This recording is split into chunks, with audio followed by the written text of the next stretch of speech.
எப்படியாவது ஒரு கெட்ட பேரை வந்து அரசு மீது செலுத்தணும் அப்படின்ட்டு கண்குத்தி பாம்பா வட இந்திய ஊடகங்கள்லேருந்து தென்னிந்தியாவில் இருக்கக்கூடிய இங்கே இருக்கிற நிறைய ஊடகங்களே அதுக்கு துணை போகிறது தான் மிக முக்கியமான விஷயமாக நான் பார்க்குறேன். உதாரணத்துக்கு தலைநகரில் ஒரு சம்பவம் நடக்குதுன்னு வச்சுக்கோங்களேன். அந்த சம்பவம் நடந்த உடனே பாருங்கள், சட்டம் ஒழுங்கு சரியில்லை, எந்த அளவுக்கு கீழ்த்தரமாக வந்து சென்னை மாறிடுச்சு பாருங்கள் அப்படின்னு மகாராஷ்டிராவில் பாம்பேயில் யாரோ ஒரு ஸ்டாண்டப் காமெடியன் பண்ணப்போ வந்து அந்த ஆடிட்டோரியத்தை அடித்து உடைக்கிறாங்க. இந்த பக்கம் நாக்பூரில் மிகப்பெரிய கலவரம். ஸோ இதெல்லாம் நடந்துக்கிட்டு இருக்கும் பொழுது இந்த ஊரில் சென்னையில் ஒரு 8 இடத்துல இன்றைக்கி வந்து செயின் பறிப்பு சம்பவங்கள் பல்வேறு இடங்களில் நடந்திருக்கு. ஓகே, ஸோ இந்த பல்வேறு இடங்களில் நடக்குது அப்படின்னதுமே அதை உடனே வார் ரூம், பிஜேபி வார் ரூமுக்கு வந்து அந்த செய்திகள் போனதுமே பாருங்கள், சென்னை செயின்னை அப்படின்ற மாதிரிலாம் வந்து பேரை வந்து அதுக்கு உடனே கொடுத்து அதுக்கு ஒரு ப்ரொபகண்டா பண்ணி அதை வந்து பாருங்கள் நிம்மதியாக வந்து பெண்கள் நடமாடக்கூட முடியல அப்படின்ற ஒரு கருத்துருவாக்கத்தை தொடர்ந்து ஏற்படுத்துறதுக்கு சங்கிகள் முனைந்து கொண்டே இருக்கிறார்கள். அதை வந்து தமிழக காவல்துறை அதை உடைச்சிருக்குது. அது என்னன்றதை கொஞ்சம் பார்ப்போம். Stay tuned with us.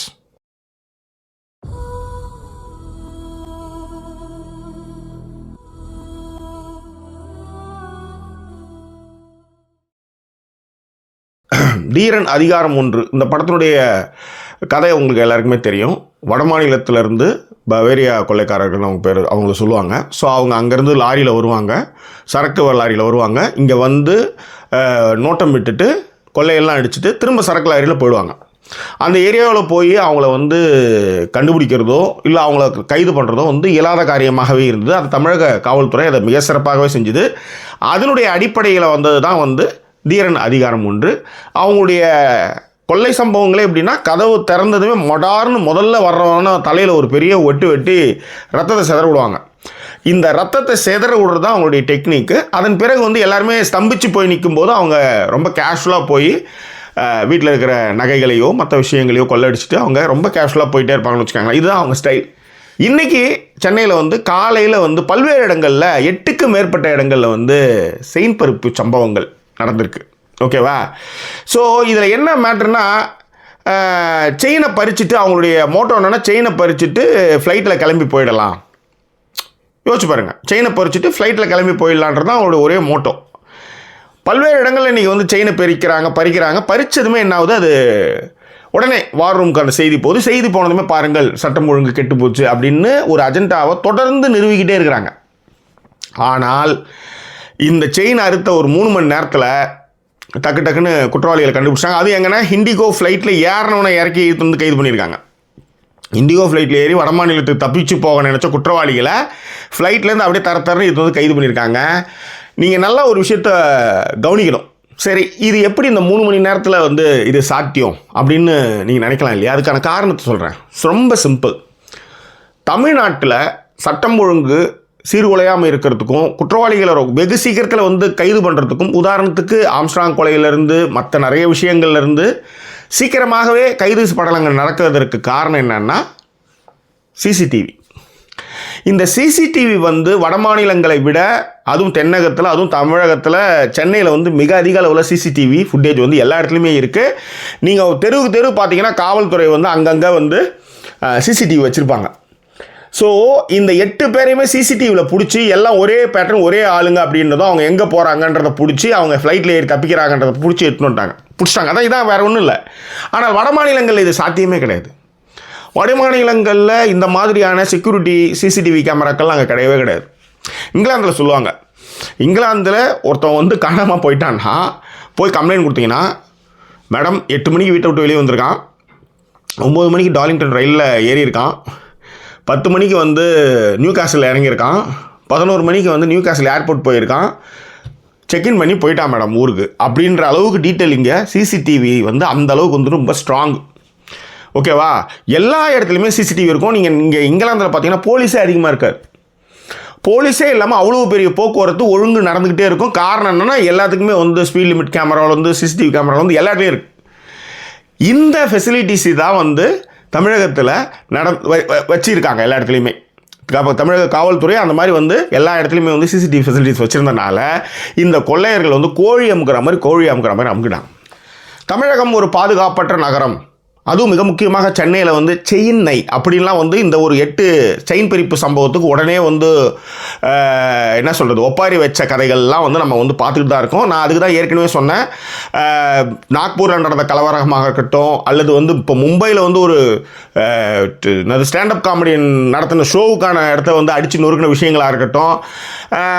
சரி, இப்போ இந்த இடத்துல வந்து சவுக்கு சங்கருடைய விஷயத்தை வந்து எடுத்துகிட்டு வர்றது நியாயமாக தான் இருக்கும். ஏன்னா நீங்கள் நல்லா கவனிச்சிங்கன்னா பார்த்தீங்கன்னா ஒரு தனி மனிதன் பேசிய பேச்சுக்கான எதிர்வினைகளாகத்தான் அது வந்து சம்மந்தப்பட்ட விஷயங்களாக ஒரு குரூப்பான விஷயங்களாக போய் பண்ணுறாங்க. ஆனால் இங்கே எல்லா இடத்துலையுமே இப்போ உதாரணத்துக்கு நாக்பூர் கலவரம் மாதிரி, மும்பையில் நடக்கிற விஷயங்கள் மாதிரி, இல்லை வட மாநிலங்களில் நடக்கிற மாதிரி, இப்போ மணிப்பூரில் நடக்கிற மாதிரியான கலவரமாக இந்த தமிழ்நாட்டில் நீங்கள் பார்த்துட்டு இருக்கீங்க. அங்கொன்றும் இங்கொன்றுமாக குற்ற சம்பவங்கள் நடக்கிறதுல வந்து மாற்று கருத்து இல்லை. அது நிச்சயமாக அதை வந்து கட்டுப்படுத்தணுன்றதுலையும் மாற்று கருத்து கிடையாது. ஒரு நியாயமான விமர்சனத்தை நீங்கள் முன்வைக்கும்போது நாம் கண்டிப்பாக அதற்கு வந்து முட்டு கொடுத்ததே கிடையாது. இப்போ உதாரணத்துக்கு முன்னாள் ஓய்வு பெற்ற காவல்துறை அதிகாரி ஒருத்தர் வந்து திருநெல்வேலியில் மசூதியில் வந்து வெளியே வந்ததுமே அவர் வந்து சாவடிச்சிருக்கிறாங்க. அதற்கு வந்து அதற்கான தனிப்படைகள் அமைக்கப்பட்டிருக்கு. ஆனால் நிச்சயமாக அது கண்டனத்துக்குரியது. அது மட்டும் கிடையாது. ஸோ ஒரு 2 மாதத்திற்கு முன்பாகவே வந்து அவர் வந்து எனக்கு வந்து உயிர் பாதுகாப்பு கொடுங்க அப்படின்னு கேட்குறாரு. ஆனாலும் மெத்தனமாக இருந்து அந்த கொலை நடந்து விடுகிறது. ஓகே, காரணமானால கைது பண்ணுறாங்க. ஆனால் இதற்கு முன்பாகவே இந்த நடவடிக்கையை கண்டிப்பாக இந்த அரசு எடுத்துருக்க வேண்டும் என்பதில் மாற்று கருத்தே கிடையாது. ரைட்? ஸோ இந்த மாதிரியான விஷயங்கள்லாம் தமிழ்நாட்டில் அங்கொன்றும் இங்கொன்றுமாக நடக்குதுன்றப்ப நான் அதுக்கு தான் உதாரணம் சொல்லுவேன். 5 பேர் இருக்கிற வீட்டில் 2 பேர் வந்து ஒரு தப்பு செஞ்சால் நம்மளுக்கு தெரியவே தெரியாது. ஊரில் எங்கேயோ இருந்து சொல்லும்போது தான் நம்மளுக்கு தெரியும். ஸோ ஒரு குடும்பத்திலேயே உங்களால் வந்து உங்கள் வீட்டில் நடக்கிற 5 பேர் இருக்க குடும்பத்தில் ஒருத்தன் செய்கிற தப்பே உங்களால் கண்டுபிடிக்காத மாதிரி இத்தனை தமிழ்நாட்டில் இவ்வளோ பெரிய விஷயங்கள் மக்கள் வாழற இடங்களில் அங்கொன்றும் இங்கொன்றுமாக குற்ற சம்பவங்கள் நடக்கிறதையும் தடுக்கிறதும் கண்டிப்பாக வந்து ஒரு அரசினுடைய கடமை. அதில் மாற்றுக்கருத்தில். ஆனால் நீங்கள் ஒட்டுமொத்தமாக என்ன பண்ணுறீங்கன்னா, தமிழகமே வாழ தகுதி இல்லாத மாநிலம் அப்படின்றதையும் நீங்கள் ஏன்னா ஏற்கனவே 2-3 வாட்டி வந்து இவங்க அரசை வந்து கலைச்சி அதில் சுருசி கண்டவங்க எல்லாருமே.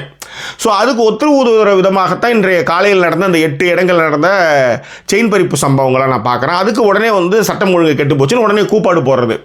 இது இவனுக்கு வந்து அவன்லா இங்கே வந்து இறங்கி இந்த வேலையை செஞ்சாங்களா, இல்லை சங்கிங்க வந்து காசை கொடுத்து இறக்கி இங்கே எட்டு வந்து இந்த மாதிரியான விஷயங்களை பண்ணுங்கடான்னு சொன்னாங்களா என்னன்னு நமக்கு தெரியல. ஐயும் போயும் ஆண்டவனுக்கு தான் தெரியும், இயற்கைக்கு தான் தெரியும். ரைட்? இப்போ இந்த பிஹேவியரை பற்றி சொல்லணுன்றதுக்காக தான் இதை நான் எடுத்துகிட்டு வந்தேன். வட மாநிலத்தில் கும்பமேளாவில் போனவங்க ட்ரெயின் வர்றதுக்கு இடம் இல்லை, ட்ரெயின் கிடைக்கல. இப்போ நீங்கள் என்ன பண்ணுவீங்க? வெயிட் பண்ணுவீங்க, இல்லை போராட்டம் பண்ணுவீங்க, எக்ஸ்ட்ரா ரயில் விடுங்கன்னு சொல்லுவீங்க, அவ்வளோதானே. ஆனால் நல்லா கவனித்து பார்த்தீங்கன்னா அந்த ரயிலில் போனவங்க கண்ணாடியை உடைக்கிறதுலேருந்து தண்ணி அடிக்கிறதுலேருந்து என்னென்ன வேலை பண்ணாங்க அப்படின்றத, அதுவும் ரிசர்வேஷன் கம்பார்ட்மெண்ட்டில் ஏறிக்கிட்டு இவங்க என்னென்னலாம் பிஹேவியர் பண்ணாங்க அப்படின்றத நம்ம பார்த்தோம். அது மட்டும் கிடையாது. இப்போ சமீபத்தில் சென்ட்ரல்லேருந்து பசங்க என்ன பண்ணுறானுங்க, வட மாநிலத்துக்கு ஏதோ ஒரு எஸ்கேஷனோ ஏதோ போகிறானுங்க. திடீர்னு வந்து குடும்பம் குட்டியோட ஏறி உட்காந்துடுறானுங்க. எதில்? ட்ரெயினில் ஏறி உட்காந்துடுறானுங்க. பசங்களாம் வந்து ரிசர்வேஷன் கம்பார்ட்மெண்ட்டில் இவங்க குடும்பம் குட்டியோட ஏறிட்டானுங்கன்னு பசங்க வந்து அப்பாவுக்கு ஃபோன் பண்ணால் அப்பாக்கள் எல்லாம் கார் எடுத்துக்கிட்டு திருவள்ளூர் ஸ்டேஷனில் போய் ட்ரெயினை நிறுத்தி போலீஸ் துணையோடு இருக்கிற எல்லா குடும்பம், ஏன்னா டிக்கெட்டே கிடையாது. இதுதான் அவருடைய பிஹேவியர். ஏற்கனவே தமிழ்நாட்டில் 40 சுங்கசாவடிகள் இருக்குது. புதுசாக ஒரு 12 திறந்து இப்போ திரும்பவும் அதுலேருந்து ஏற்றுறானுங்க. சரிடா, சுங்கசாவடிகளை வந்து ஏற்றுறீங்க, ரைட். அது ஒரு காலகட்டத்துக்கு அப்புறம் முடியணுமா இல்லையா அப்படின்னா முடியாதான். இப்போ நிதின் கட்கரி சொல்கிறார், ஏற்கனவே உனக்கு டேட்டாவே இல்லைன்னு சொல்லிட்டு இருக்கானுங்க. இப்போ இதுதான் இந்த விஷயத்தை தான் தேர்தலே இல்லாமல் தொகுதி மறுசீராய்வு பண்ணி எம்பிகளை குறைச்சிட்டாங்கன்னா, இப்போ ஏற்கனவே 40 பேர் இருக்கிறோம், அப்போ எம்பிகள் அங்கே வந்து ஒரு 8 பேர் குறைஞ்சிடுவாங்க, 32 தான் வரும்.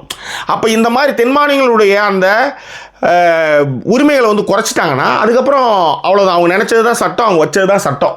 நீங்கள் எதிர்த்து கேள்வியே கேட்க முடியாது. எப்படி பிஎம் ஃபண்டுக்கு வந்து கணக்கே கிடையாதோ அதை யாரும் கேள்வியே கேட்க முடியாதுன்னு அவங்களால தைரியமாக சொல்ல முடியும். அது மாதிரி தான். ரெடி. இப்போ நான் இந்த பிஹேவியர் விஷயத்துக்கு வரேன். இந்தியா டுடே 2025 ஒரு சர்வே நடத்துது. Civic behaviour, public safety, gender attitudes, அப்புறம் டைவர்சிட்டி அண்டு டிஸ்கிரிமினேஷன்ஸ், இதெல்லாம் வந்து ஒரு கேள்விகளாக முன்வைத்து ஒரு சர்வே வந்து இந்தியா ஃபுல்லும் நடத்துது. நீங்கள் நல்லா கவனிச்சிக்கணும். சட்ட ஒழுங்கு இல்லை, பிஹேவியர் சரியில்லை, வாழ தகுதி இல்லவே மாநிலம்லாம் அவங்க சொல்லிட்டு இருக்கானுங்கல்ல.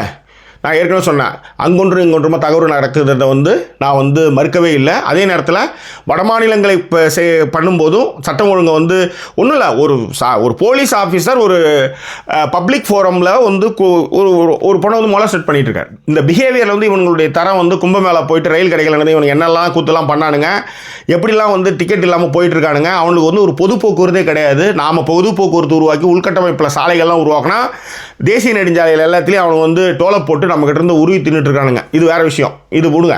பிஹேவியருக்கு நான் வரேன். இந்தியா டுடே என்ன பண்ணுதுன்னா, ஹவு த ஸ்டேட்ஸ் பிஹேவ் அப்படின்ட்டு பல்வேறுபட்ட இடங்களில் ஒரு ஆய்வு நடத்துது. அந்த ஆய்வினுடைய முடிவு வந்து என்ன வந்திருக்கு அப்படின்னா,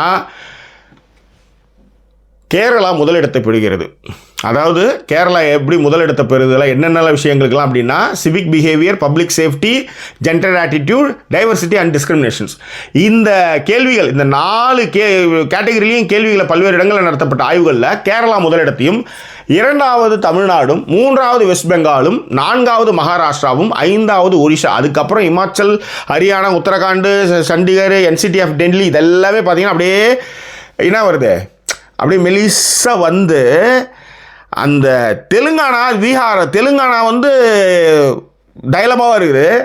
பீகார் ஃபஸ்ட்டு பிஹேவியருக்கு, பீகார், ஜார்க்கண்டு, ராஜஸ்தான், சத்தீஸ்கர், அஸ்ஸாம், இதெல்லாம் சத்தீஸ்கர், அஸ்ஸாம், ஆந்திர பிரதேஷ் கூட ஓரளவுக்கு இப்படி அப்படியே இருக்குது லைட்டாக. பட் ரெட் அலர்ட்டடாக, ஆரஞ்சு அலர்ட்டடாக வாங்கினதில் வந்து அடிச்சிக்கவே முடியாத இடமா யார் இருக்காங்கன்னா, மத்திய பிரதேஷ், குஜராத், பஞ்சாப், உத்தரப்பிரதேஷ். இந்த 4 ஸ்டேட்டுமே வந்து பிஹேவியருக்கு வந்து சரியே இல்லை அப்படின்ட்டு இந்தியா டுடே ஆய்வு வந்து சொல்லுது. இவனுங்க என்னன்னா நம்மளுக்கு வந்து பாடம் எடுக்கிறானுங்க. ஸோ ஒரு குற்ற சம்பவம் பல்வேறு இடங்களில் நடக்குது, சிசிடிவி இருக்குன்னு இவனுக்கு எதிர்பார்க்கல. இவனுங்க ஊரில் தப்பிச்சு போகிற மாதிரி தப்பிச்சு போயிடலாம் நினச்சானுங்க, பெண்ட் எடுத்துட்டானுங்க. அதனால தான் அந்த ஸ்டாண்டப் காமெடியன் கூட தமிழ்நாடுன்னு சொல்லுவார் அவர். ஸோ மும்பையில் வந்து தமிழ்நாட்டில் வந்து பாடுறா அப்படின்ற மாதிரி சொல்லுவார் வச்சுக்கோங்களேன். ஸோ இது என்னென்னா, இந்த மாநிலம் இவ்வளோ கட்டுக்கோப்பாக இருக்கிறது தான் அங்கே உறுத்திக்கிட்டு இருக்கு. அதற்கான எல்லா வேலையும் தான் சங்கிகள் பண்ணிகிட்டு இருக்காங்க. நம்ம இதில் இருக்கிற உண்மை நிலவரங்களை பார்த்து அதன் மூலமாக நீங்கள் தாராளமாக ஜனநாயக எதிர்ப்பை நீங்கள் பதிவு பண்ணலாம். ஆனால் ஒரு குற்றம் நடக்குது, அந்த குற்றவாளிகளை கைது செய்கிறதுக்கு முன்பாகவே வந்து சட்டம் ஒழுங்கு சரியில்லை அப்படின்ற மாதிரி வந்து அதான் பிஜேபியுடைய சங்கிகள் வார் ரூமில் வந்து இந்த செய்திகள் கொடுக்கப்பட்டதுமே அப்படி பல்வேறு இடங்கள் அதை வந்து பரப்புகிறாங்க. ஸோ இதுதான் இங்கே நடந்துகிட்ருக்கு. ஸோ உண்மையை அறிவோம். உண்மையிலே தவறுகள் இருந்ததுன்னா நிச்சயமாக அதை வந்து முட்டு கொடுக்காமல் அதை வந்து சொல்லுவோம். முட்டு கொடுக்க வேண்டாம், தவறு நடந்து போச்சு, அது எப்படி நீங்கள் முட்டு கொடுக்க, தப்பு தானே, தட்ஸ் ஆல். ஆனால் அதாவது எப்பயுமே நீங்கள் வந்து எல்லாத்தையும் கம்பேர் பண்ணி தான் நீங்கள் பேசி ஆகணும். அதுக்காக வந்து அவங்கள கம்பேர் பண்ணிவிட்டு இங்கே வந்து அதை அது பண்ணும்போது இது ரொம்ப கம்மி அப்படின்னு நம்ம சொல்கிறதில்ல. இன்னமும் நீங்கள் இந்த குற்ற வழக்குகளை குறைக்கணும் அப்படின்றதுல மாற்றுக்கிறதே இல்லை அப்படின்றத நம்மளுடைய ஸ்டேட்மெண்ட்டும். ரைட். எனிவே, காலையில் நடந்த சம்பவத்துக்கு இண்டிகோ ஃப்ளைட்டை நிறுத்தி குற்றவாளிகள்லாம் புஷ்ட்டு வந்துட்டாங்க. இதுதான் இங்கே நடந்த விஷயம். இதற்கான காரணங்களும் சொல்லிட்டேன். அது மட்டும் கிடையாது, பிஹேவியர்ஸில் வந்து நாம் வந்து 2ஆம் இடத்துல இருக்கிறோம். இந்திய அளவில் நடந்த சர்வேயில் 2ஆம் இடத்துல இருக்கிறோம். முதலிடம் வருவதற்கு நாம் முயற்சிகளை செய்வோம். அதற்கு நாம் அனைவருடைய பங்கும் ஒத்துழைப்பும் அவசியம். அதுதான் ரொம்ப முக்கியமான விஷயம். எனிவே, மீண்டும் வேறொரு எபிசோட் உங்களை நான் சந்திக்கிறேன். அதுவரை நன்றி கூறிவிடுவது உங்கள் ஜாக்கி சேகர் ரெட்டி. வணக்கம்.